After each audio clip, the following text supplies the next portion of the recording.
in the field of Dharma, in the field of Kuru, coming together, ready to fight. Mai and Pandavas, what did they do? O Sanjaya. Sanjaya is his minister to whom he speaks, who has a Sukshma Drishti or divine Drishti, Divya Drishti. He could see far away and hear far away. Not only see, but hear the speech. So they are far away from the battlefield, but from the hill he sees down to the field and he can see and hear what is going on. Sanjaya Uvacha, Sanjaya spoke. Drishtva tu pandavanikam vyudham duryodhanastada acharyam upasangamya raja vachanam abravit. Having seen this powerful army spread, Duryodhana, who was the major cause of all this battle, then, tada, Acharyam Upasangamya, having approached Dronacharya, who was there in the battlefield, Raja, or king, he is the king, Vachanam Abravit, spoke his word. This is the word of Duryodhana. Duryodhana speaks. Pashyaitam panduputranam acharya mahatim chamum. See, O Dronacharya, this great army of Pandu Putras. Vyudham Drupada Putrena Tavashishyena Dhimata, which is spread by Drupada Putra, your pupil, your student, and he is already poking and kind of teasing Dronacharya, saying that he trained all those warriors who will now fight against us. Atrashura Maheshvasa Bhimarjuna Samayudhi Yudhana Viratascha Drupadascha Maharathah. Now there will be lists of great kings who are on both sides. Maybe I will skip this long list of names because they do not really do much to our philosophy part. But here he says the great archers, the great warriors, which are equal to Bhima and Arjuna in the battle, and he gives the names of all the warriors and generals who are in that battlefield. Drishtadyumna, Drishtaketu, Purujit, Chekitana, Kashirajah, Shaibhyascha, from all different kingdoms who joined the battle. Yudhamanyu, Saubhadra, the sons of Subhadra, the son of Subhadra, and so on. Draupadeyascha, all the sons of Draupadi, and Asmakam too, and our people. Vishishta yetanni bodha dvijottama. Only briefly I will mention about our people. Nayaka mama sainyasya samjñartham tan bravimiteet. Only as an example I will tell you. It is Bhavan, it is you, who is Dronacharya, Bhishma. Bhishma is the great Pitamaha, who is immortal being. Karnascha, who also was born immortal, as you saw it in the very beautiful cartoon presented by Ashish, which is very, very brief and very kind of putting everything, all connections in a proper kind of understanding, who is who. Kripascha, Samitinjaya, Ashvathama, Vikarnascha, Saumadati, Jayadratha. Jayadratha here in another text, it is some other word. There are also different readings of Mahabharata. Saumadatis Tathaiva Cha, another reading, as I remember learning by heart. And here Jayadratha, another word. But I'm not going into all these details. Anyecha Bahavashurach and other great warriors, great heroes, Madarthet Yaktajivitach, ready to sacrifice their lives for me, for my sake. This is Duryodhana speaking, very much ego based personality. It's for his sake they are coming to this battle, for him they are leaving their lives. And then he is speaking other things which are important, but maybe not for today. That our force is not enough, but the force, the army of the um, uh, Pandavas is strong enough. Suddenly he says this for no reason. There are two different readings of this shloka. I'm not going into it. I will leave it. In case somebody is interested in different readings, we can come to it, maybe in private way. But he says that everybody should look after Bhishma, because everybody should take care of Bhishma. Wherever they are, please orient yourself on Bhishma. Bhishma is an immortal being. Nobody can kill Bhishma. By the way, Bhishma was destroying all the armies till the extent that they thought that the war is absolutely useless and hopeless. So better to stop it now, because Bhishma alone will kill everyone. He is immortal. So they decided to secretly come to Bhishma and ask him about secret of his mortality, how to kill the immortal. So Bhishma, in his kind of in his love for Pandavas, he reveals the secret how to be killed, because he cannot be killed like that. He has to fight and to be killed properly, so to say. There has to be a proper way to be killed.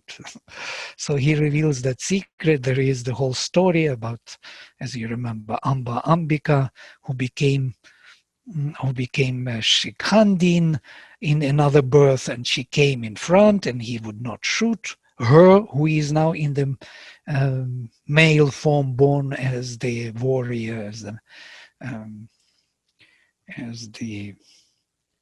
she was as a woman, now she is born as a man, as a kshatriya.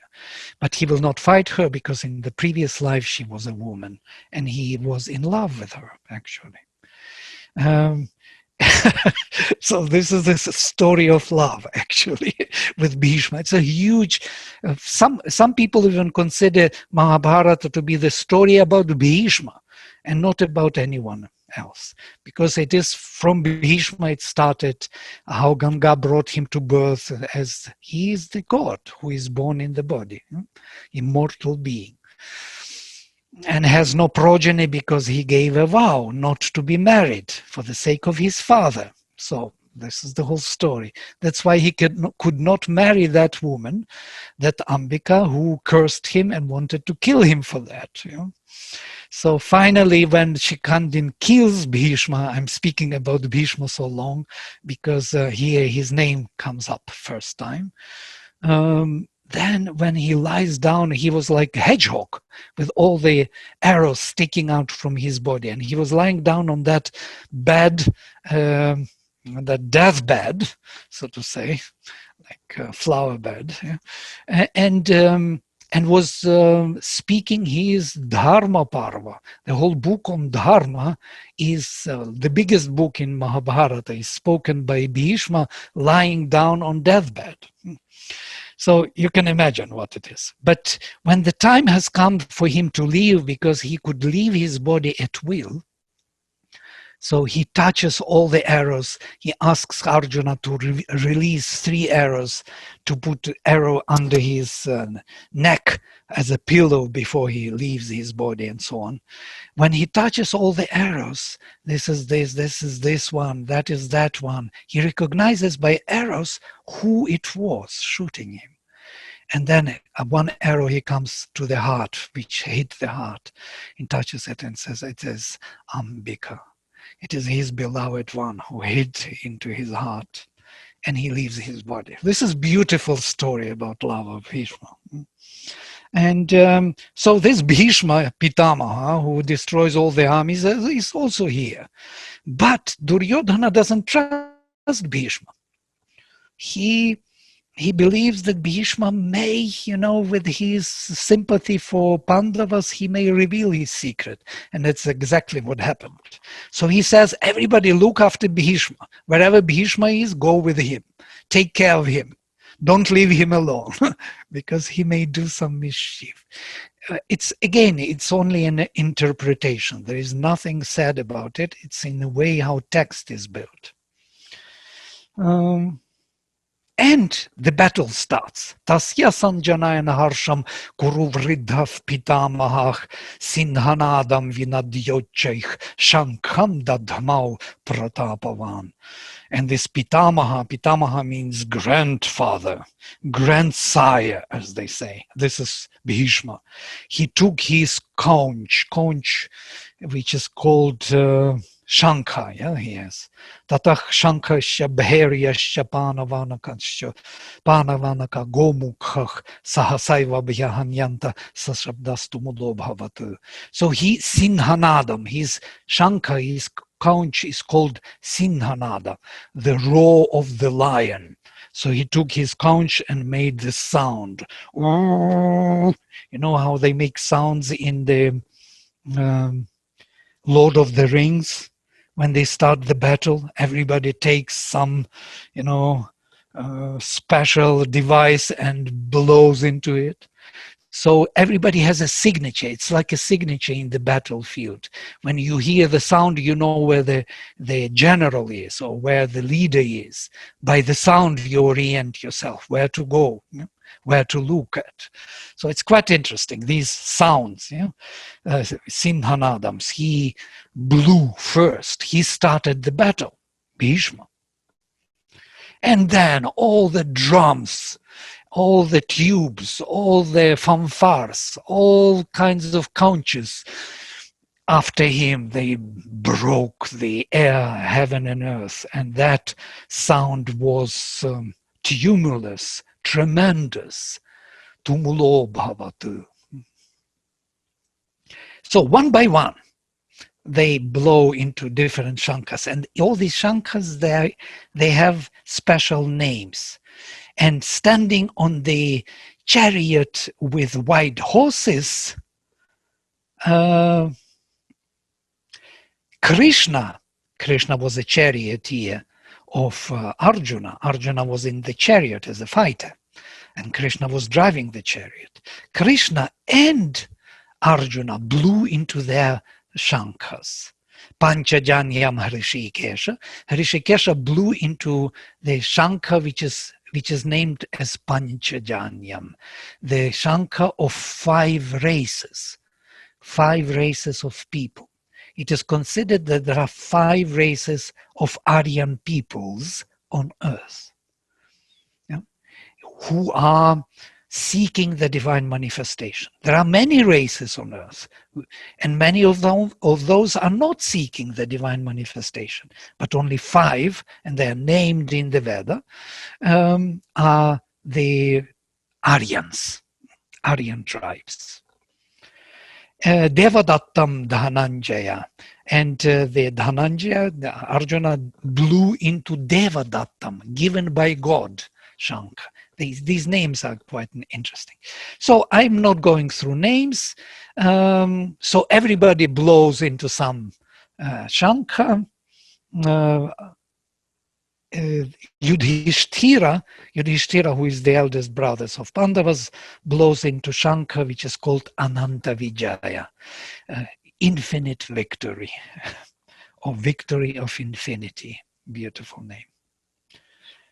So, all the generals and kings are mentioned, and this sound broke the hearts of Kauravas, of sons of Dhritarashtra. They became afraid. When they heard the sound, they got scared.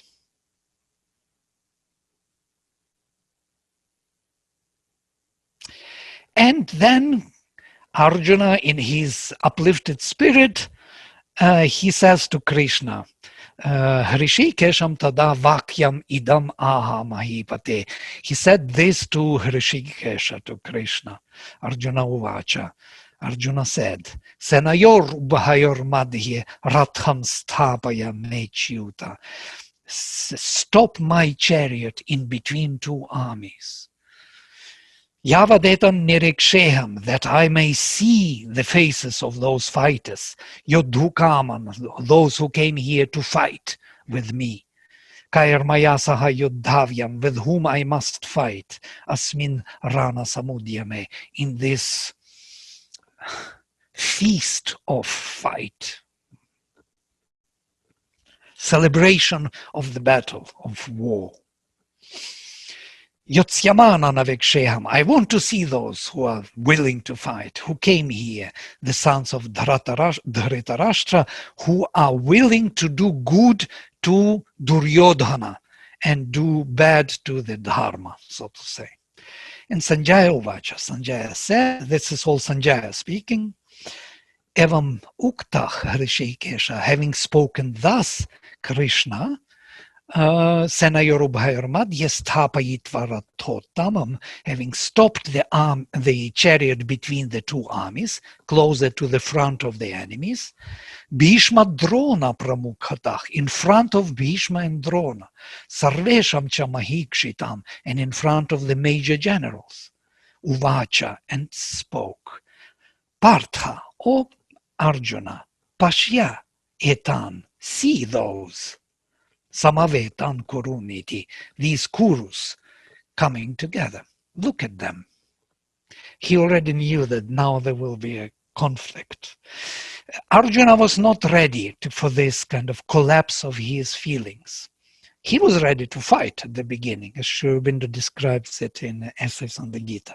But then when he saw the faces whom he has to fight with, Tatra Pashyat, there he saw Sthitan, standing, Pitrin, the forefathers, ancestors, Pitamahan, the grandfathers, Acharyan, the teachers, Matulan, Bharatrin, brothers and uncles, Putran, sons, Pautran, grandsons, Sakhins Tatha, and his friends. Shvashuran Suhridashchaiva Senayorubhayor. Api, in between two armies, he saw all these relatives. Tansamikshya Sakaunteya, having overviewed them, Sarvan Bandhun Avasthitan, all his relatives, Kripaya Paraya Vishtach, he got pervaded or invaded by the highest pity. Vishidan Idam Abravit, and being distressed, he spoke this, Arjuna Uvacha. Drishtvemam Svajanam Krishna, I saw my own people, Yuyutsum, ready to fight, Samupasthitam, Sidanti Mamagatrani, my limbs are falling down. Mukham Chaparishushyati, my mouth is drying up. Vepathushya sharireme, my body is trembling. Roma harshascha jayate, my hair on the body gets up, goosebumps everywhere. Gandivam sramsate hastat, my bow is falling from my hands. I cannot hold my bow. Tvakchaiva paridayate, and my skin is burning. This is the anxiety attack, the panic attack, the total collapse of all the capacity of the Kshatriya. So it's not a small thing. It's not some kind of idea he got. He got real hit into his body. Nacha shaknom yavasthatum, I cannot even stand up. Brahmativa chamemanach, my mind is roaming around. I cannot focus on anything. It's just bewildered. Nimittani cha pashyami, I see bad omens. Viparitani keshava. Nacha shreyanu pashyami, I don't see any good out of it. Hatva svajanam ahave, having killed my own people, I don't see any ultimate good. Why do we do this? Nakankshe vijayam Krishna, I don't want any victory. Nacharajyam sukhanicha, I don't want any kingdom and no happiness in this world. Kim no Rajyana Govinda. What is the point in having kingdom? Kim Bhogaich. What is the point of having enjoyments and even life? Jivita Nava. Yeshamarthe, for whose sake, Kangshitamnach, for whose sake we desire the kingdom, the enjoyments and happiness. Te imeva sthita yudhe, they are standing here, ready to kill each other. What's the point of getting it if for whose sake we do it, we'll be killed?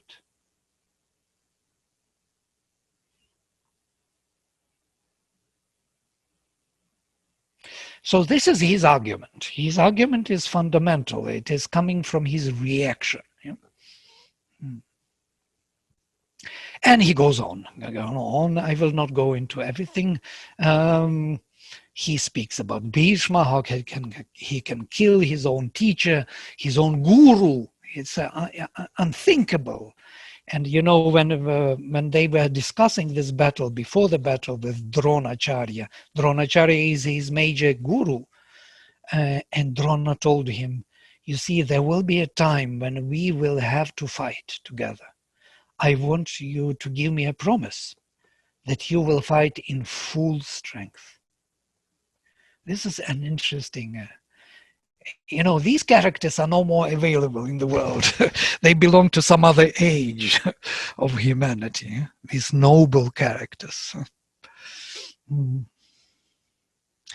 Okay, now he speaks about that we will destroy our race, our family, our kula, the clan, our own people. What's the point in destroying all that? With them being destroyed, all the dharmas, kula dharmas, the dharmas of the race, the eternal Sanatanach will be also destroyed. And all ancestors, not only these people, but ancestors, our forefathers will also go to hell. We will all fall to hell. It's a total destruction, a collapse of civilization. He says with this collapse, the ladies would not know who is who.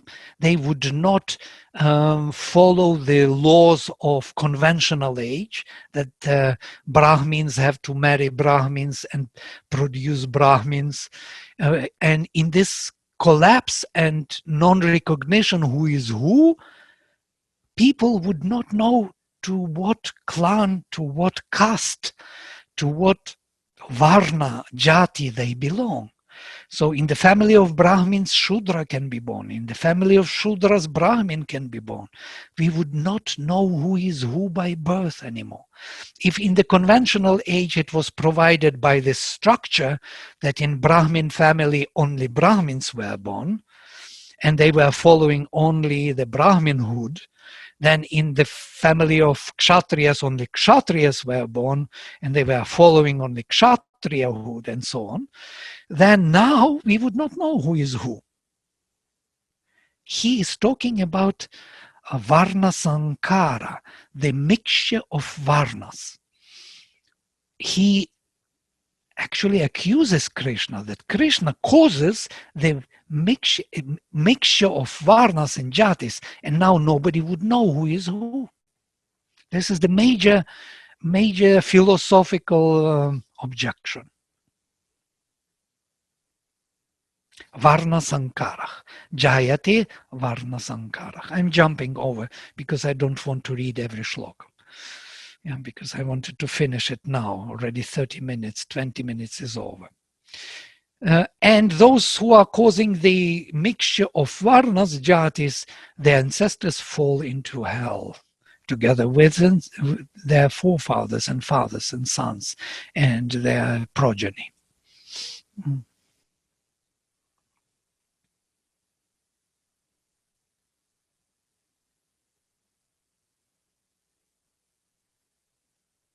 So this is the major objection. I will stop here.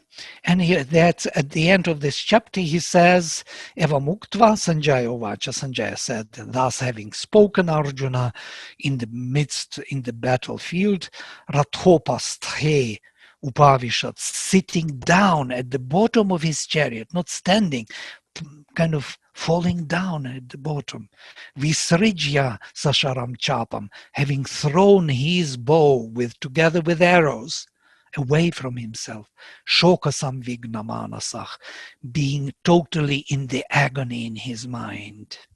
So, and this is called, this chapter is called Arjuna Vishada Yoga, the anxiety or the crisis of Arjuna, yoga of the crisis of Arjuna. Okay? I do not know whether it was necessary, but I wanted you to be closer to the text and to see how realistic it is. Yeah? And what Sri Aurobindo says in those chapters on Kurukshetra and the creed of the Aryan fighter. In these chapters, if you see what he says, we have to face the reality as it is without shrinking from it. Look into the face of the real. And only thus we can meet the divine. Okay, I stop here and open any discussion, any thoughts on this particular topic of Kurukshetra, battlefield of life. I appreciated your comment about the nature of these heroes. It's true also, I think, with the great heroes of Greek and Roman legend, the Iliad, the Odyssey. They're just larger than life, and they're in some ways symbolic of the great virtues that humanity is capable of. But they're really beyond what humanity generally is, I think, and with their vast nobility and their extreme ethics and adherence to the values of this age. Yeah, Kali Yuga doesn't produce this great heroes. So. No, sadly not. But maybe fortunately not, because we have to move on to something more complex, I guess. More nuanced in its capabilities. Yeah. But that is actually something which can help all of us to find that nobility in our souls, that fearlessness, that openness to the reality without shrinking. And the shrinking of Arjuna is very significant here because it tells us something about our nature, which is happening, yes. But how we have to behave, what we have to find in that, how we have to meet the world. And Sri Aurobindo somewhere says so beautifully, I was even collecting these today.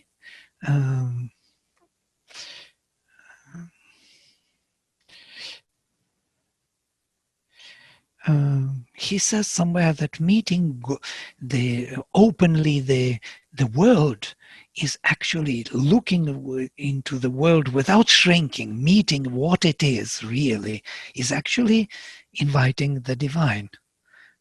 Yeah, it is equal to that fearlessness, that trust, total trust in the divine, being in charge of this world is something fundamental for breaking through. And if I'm covered, and if I want only my good, nice corner where everything is right and warm and everybody loves me and I love everybody and I'm ready to do anything for them and whatever it is, truth or not truth, that is not finding God. It is finding something else.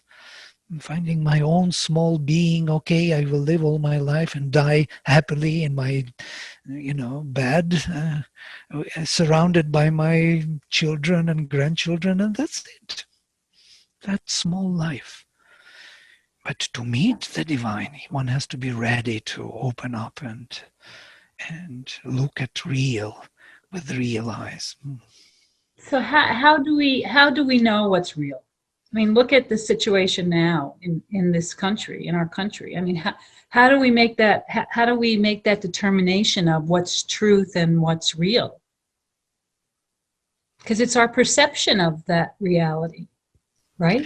Also, yes, it's perception, and there is something more than it is like a willingness to trust in the real. How to say it? We always try to manipulate real into the convenient, some kind of position where we would be, beneficiary, or we would benefit from it in some way or another. We always try to find some logic which explains things for us profitably. And somewhere Mother says to be sincere is to never to try to say something from which you may profit. Can you imagine even that? So it goes so far. So that insincerity is so deeply inbuilt in us because of our fear, because of death, because of we have to survive. We have to find our joy of life, and so on and so forth. There are so many compromises upon compromises we already made, that our mind is already like a tapestry of all those compromises. It's very difficult to find the real me. Who am I really in this world? And what is this happening to us? Can we think that the divine is only good and soft and beautiful and blissful and only the friend? And what about death? And what about torture? What about pain? What is that? It's not the divine. Yes, Shobinda says somewhere jokingly. And who is that? Why it is there? Why we are in this situation? We always try to avoid that question.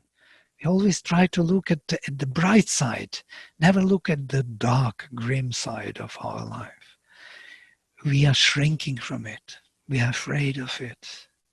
We find the divine is suitable for us. We create the divine for ourselves in our minds. And we worship that divine. And we punish everyone who is not following us, our own image of the divine. But the divine is here, real, right now. And we cannot see it because we are constantly selecting something suitable for us. Here, there is a beautiful passage where he starts next chapter. Maybe it will also give you an overview. I never saw in 1 or 2 sentences the whole overview of everything Sri Aurobindo can say to us. This is it. The divine charioteer of Kurukshetra reveals himself on one side as the Lord of the worlds and the friend and omniscient guide of all creatures. On the other, as time, the destroyer, arisen for the destruction of these peoples. The Gita, following in this, the spirit of the Catholic Hindu religion affirms this also as God. It does not attempt to evade the enigma of the world by escaping from it through a side door. This is humor of Sri Aurobindo, the side door, some kind of escapism, some kind of idea of, of Maya. That this world is an illusion. I will find my way out of it. If in fact we do not regard existence merely as the mechanic action of a brute and indifferent material force, which we think of sometimes scientifically about it in that way, or on the other hand, as an equally mechanical play of ideas and energies arising out of an original non-existence. Here it's also interesting point of non-existence. If non-existence is at the beginning, then everything of whatever is here happening is temporarily, is a Maya. It will be dissolved, so don't worry about it. We are anyhow coming to absolute zero. So either materialistic, it's mechanical, brutal energy, which is building the worlds by chance, or that non-existence at the beginning, which is the origin of everything and the outcome of everything. or else reflected in the passive soul, or the evolution of a dream or nightmare. That's all kind of a nightmare or the dream in which we are involved, and we have to wake up to our soul reality in the surface consciousness of an indifferent, immutable transcendence.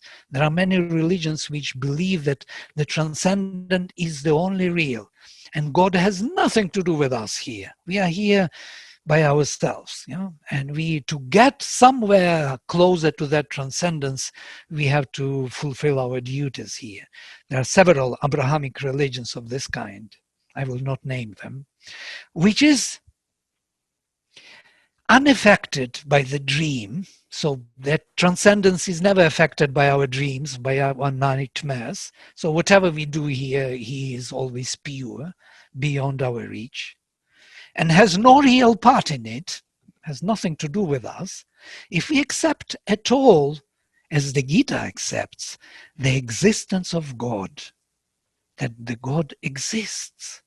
It's not a dream, it's not elsewhere, it's not a zero, it's not a brutal force which is by chance building everything and there is no God in it. But there is God, he exists. That is to say, of an omnipresent, omniscient, omnipotent, yet always transcendent being who manifests the world and himself in the world, who is not the slave but the Lord of his creative consciousness, nature or force, Maya, Prakriti or Shakti, who is not baffled or thwarted in his world conception or designed by his creatures, man or devil, who does not need to justify himself by shifting the responsibility for any part of his creation or manifestation on that which is created or manifested. So you are responsible. It is your responsibility, not mine. No, he is in charge of everything, what is happening with us, within us, and without us.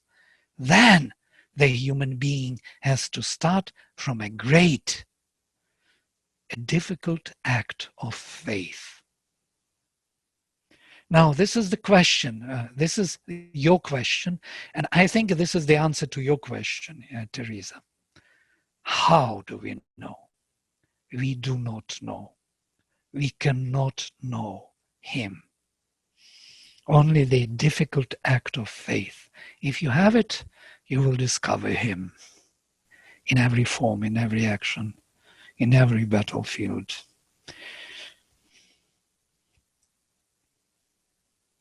In every victory, in every defeat, you will discover him.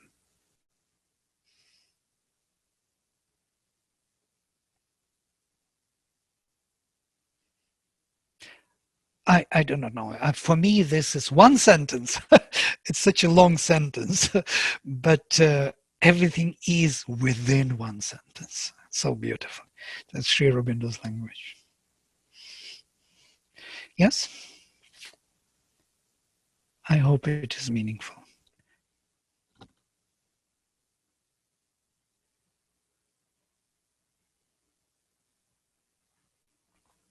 And here it is another, maybe it will be very good way out of this difficult question of faith. A day may come, must surely come, we will say, when humanity will be ready spiritually, morally, socially, for the reign of universal peace. We drink for universal peace, yeah? For world peace, usually in America. That is, the day will come. Meanwhile, the aspect of battle and the nature and function of man as a fighter have to be accepted and accounted for by any practical philosophy or religion. The Gita taking life as it is, and not only as it may be in some distant future. This is the realism of the Gita. Puts the question how this aspect and function of life, which is really an aspect and function of human activity in general, can be harmonized with the spiritual existence. All right, this is a way out. It's not what it will be in the future. It's not the ideal. It is where we are now, really. Can we see our reality truly without any glasses of ideology or dogmas or religions? Or can we face the reality? You know, when Jesus was brought to Ponti Pilate, to the executor, he was asked, he came to the temple, he was brought to the temple first, and the priest of the temple asked him, why? Some people say that you are Messiah. And Jesus says, yes, I am. And the second question, he asked two questions. First, they say that you're Messiah. He said, yes, I am. Second question, why did you come? This is a profound question. If you are Messiah, why did you come? And the answer was profound: to face the truth to the end.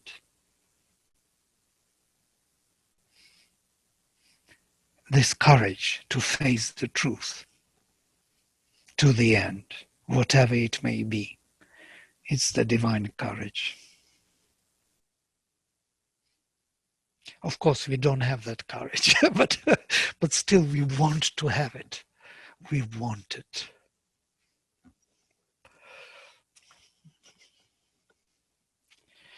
Great. Okay. Please share your thoughts or ideas or about the reality. Yes, Ashish, please. Yeah, just switch on microphone and speak. Yeah, sure. Thank you, Vladimir. So I was, so this triggered by some exchange we had on the website. And I was thinking, if there was a foot soldier in the Battle of Mahabharata who would be writing the epic instead of Ved Vyasa, how would he write it?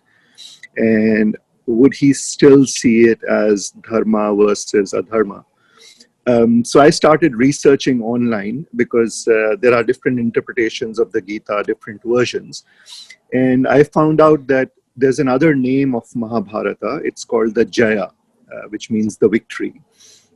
And there's one fictional author in India who's developed a trilogy by the name of Ajaya, which means against the victory. And the main character of that trilogy is not Krishna or Arjuna, but it's Duryodhana. So he flips the story and he talks and he narrates it from Duryodhana's perspective as to how injustice was done upon him, how he was looked down upon, always compared to the Pandavas. Very interesting way of narrating the same story. It's like you're seeing it, you know, the black turning into white and vice versa. So I read it and it was quite interesting just to see the other perspective, maybe blasphemy of sorts several decades back, but it's one of the well-doing books on Amazon in India. And then I was thinking that, you know, how do we interpret what is right versus wrong? Is it depending upon which side? So if I'm firing the arrow, I'm right. But if I'm being hit with the arrow, I'm the one who's been wronged. So the way I made peace with this thought, because it was very difficult. I have grown up learning the Gita, and to hear things which were putting, you know, the biggest villain as the one who was the aggrieved one, it wasn't easy for me to take. And the way I made peace with this thought was, maybe there was a decision point, and that's where the battle was fought. Because if the battle was not fought, then the world would have been led by Duryodhana, and it would have taken a different course. But there was a decision point, and at that decision point, one had to win. So either Arjuna or Duryodhana. So they fought. And the way the path of the world has been designed, it had to be Krishna and Arjuna who had to kill Duryodhana and others. And that was an inflection point that led to changing the course of the world. So I mean, just to kind of converge, maybe in the shorter term, we feel the pain, we feel the anguish, we feel the sadness. But if we look at it in a longer context, which may be several lifetimes, it makes sense. So that was my contemplation. Thanks. Nice. Thank you for sharing. Yeah. Oh, I also have this interesting picture. I cannot. So this is an image of Bhishma lying on a bed of arrows. I don't know if you can see it. Mhm. And surrounded by his well-wishers. And I remember in the story, he says that he's thirsty because he's fought for a long time. And Arjuna takes the arrow and hits it to the ground, and a stream of water comes out, hitting his mouth and quenching his thirst. Just thought I'll share it. It's interesting because thirsty person becomes before leaving the body. Usually that is because when udana, this prana which is in the throat, starts separating vital body from the physical, you feel thirst in the throat. And everybody who dies asks for the glass of water. Who will give me the glass of water? My grandmother used to say, who will give me the glass of water at the end? Even Jesus, if you remember, he was asking for water. And he was given that sour wine and instead of water, which is not quenching your thirst. It's quite even in his dying, he was not really given the relief. Well, I can say when you were reading, Vladimir, the blowing of the conch and all the sounds, and did I interrupt you, Ashish? Were you done? Okay. No, please feel free. It's okay. Thank you. No, I didn't. Okay. Okay. Excuse me then. How deep-seated the war is, because I was like, yes, let's go to war. I mean, I'm sitting in the football stadium with the fighter jets flying over, and the whole crowd goes cheering. I kind of do too. I mean, I'll never forget 30 years ago, I'm a teenager watching the TV of the first Gulf War, and I'm like, here we go. We're going to war. Yes. Yay, go America. And I know now, I mean, there's this intellectual part of it that is so ridiculous, right? I mean, I get that, but it really does seem like it's a very deep-seated, almost, I don't even know where it comes from. And I have to throw up my hands. I mean, I guess thank you for spending so much time on this chapter, because it has percolated inside. I do hide behind this kind of fluffy world peace love thing so much, and I do look for I would be the first to escape through the side door, Vladimir. I mean, life is sometimes You are not alone. It's a long queue there, don't worry. And the other question is, does God care? That came up last week thinking, and I was like, why is Krishna here? Does Krishna even care? And do I care? And what is this caring? And then I got very confused with it all.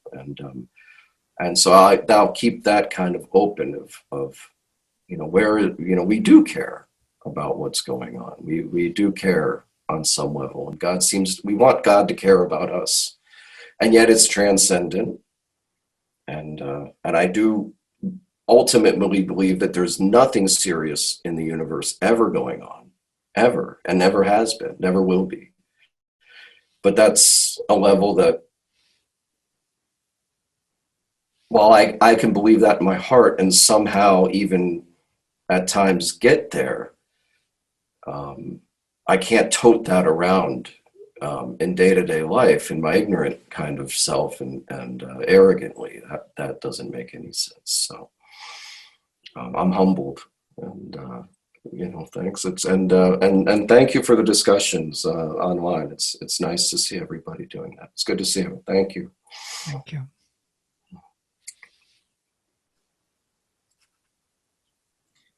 I can add a little counterpart to Bill's story from that first Gulf War.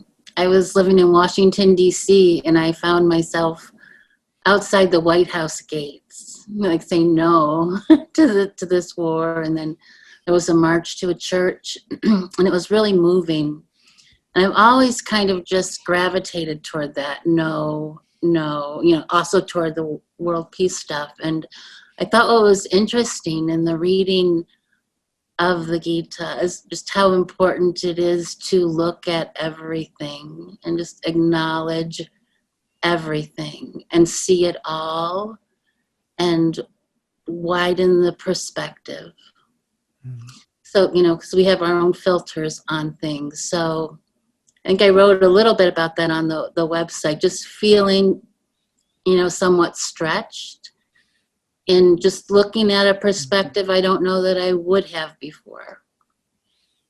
So thank you. I see all this as just being very practical because I don't have a lot of the history and am new to it. So thank you. Thank you.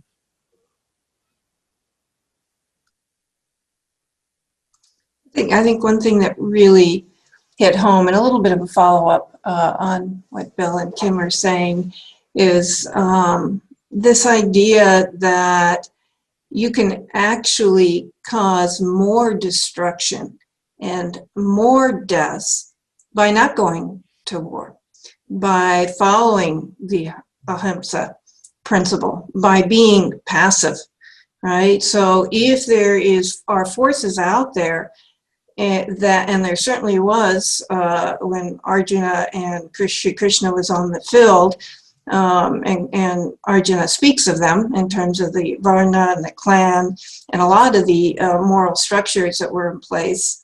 If you simply don't fight, then those forces are allowed to continue and build, and then it becomes even more difficult.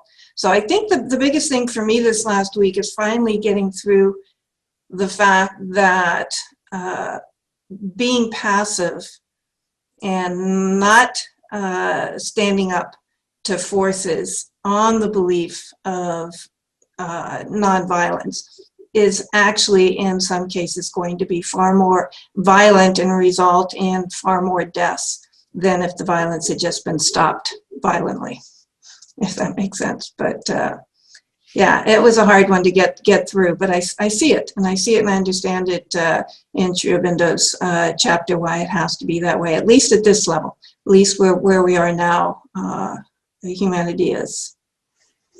Yeah. Absolutely.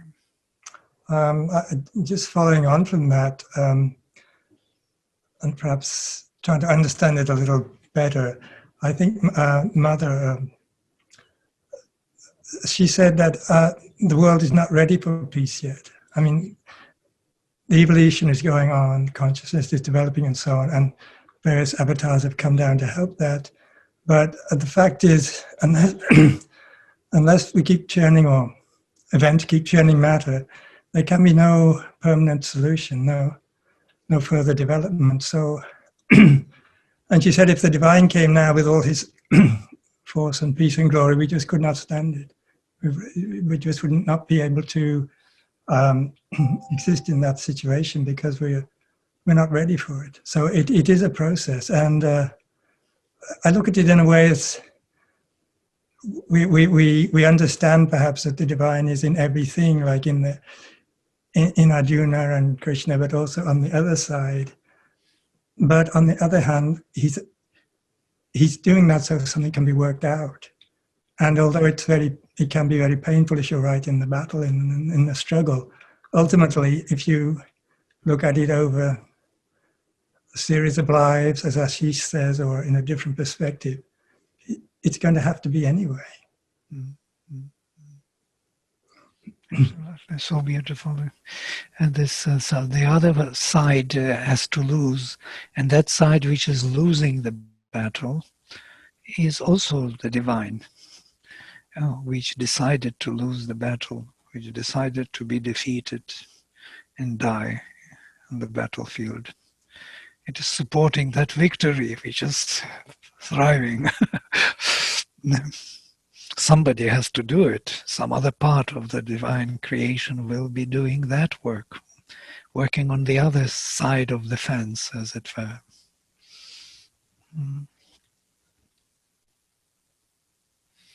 Yeah. There's also the the karma that's inflicted by compelling others to fight, like through passivity.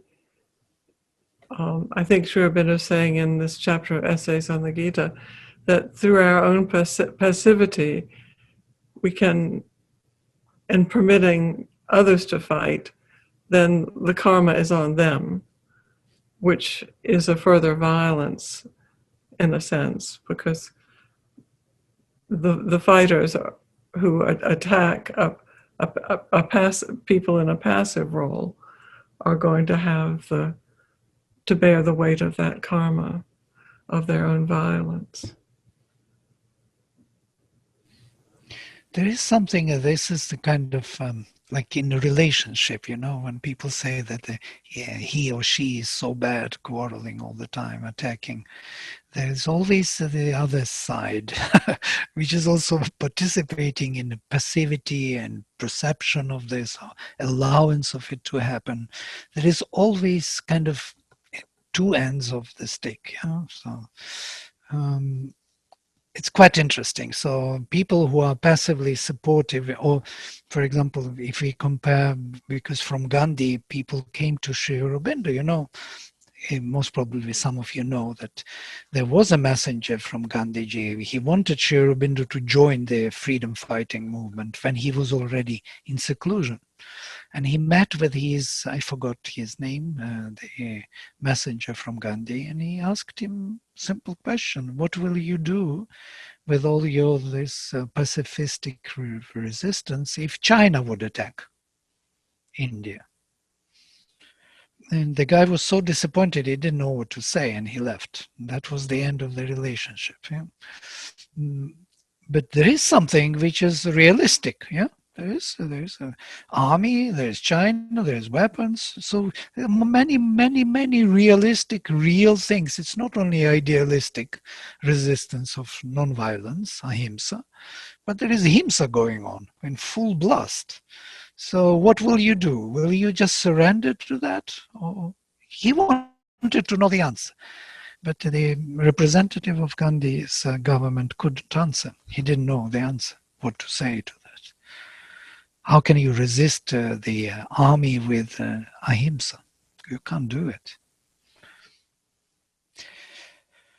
So yes, army is important, strength is important, all these parts are important, but in how we are using them, yes?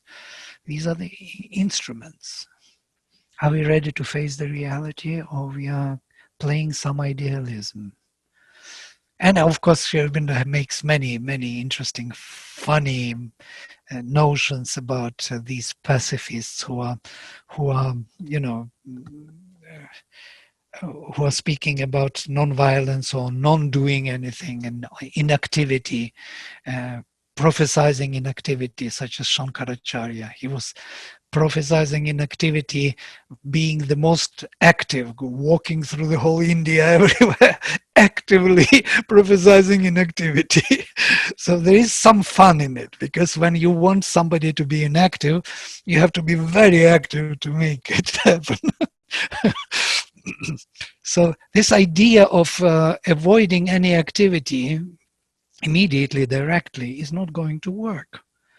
As Sri Krishna would say in the Gita, next chapter, second chapter, which we will read, in order to arrive at inactivity, one should do something. Can't arrive at it by doing nothing. It's a really an interesting situation we are in. If we want to arrive at peace, we must be very active. And as Sri Aurobindo says, when they speak about peace, they prepare the war. That's his statement. When they speak of peace, they prepare the war today. When you hear somebody speaking of peace, be careful. They prepare something.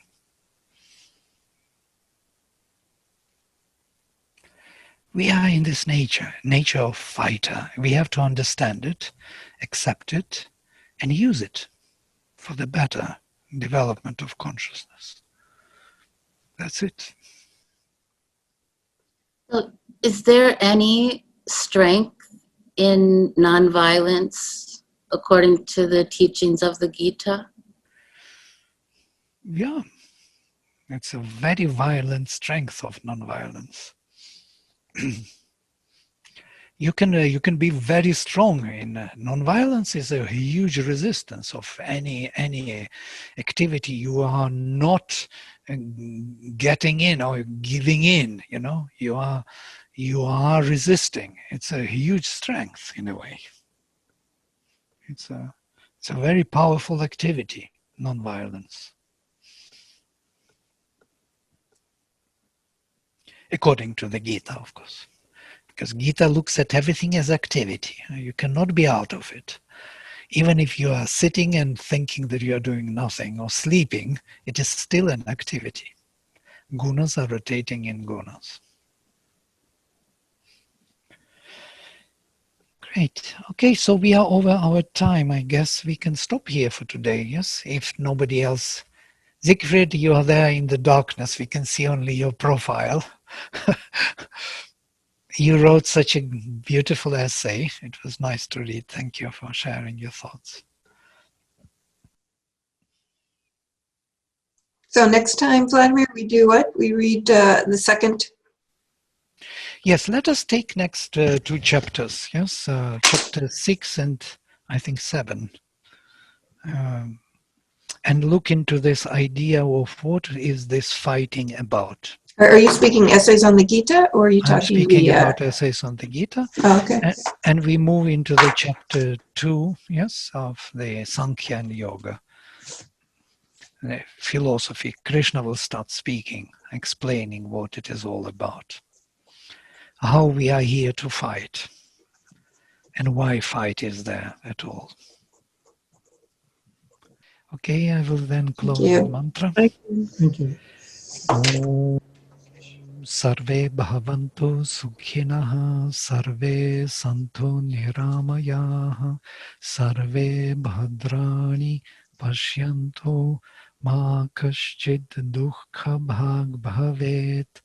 Om Shanti Shanti Shanti.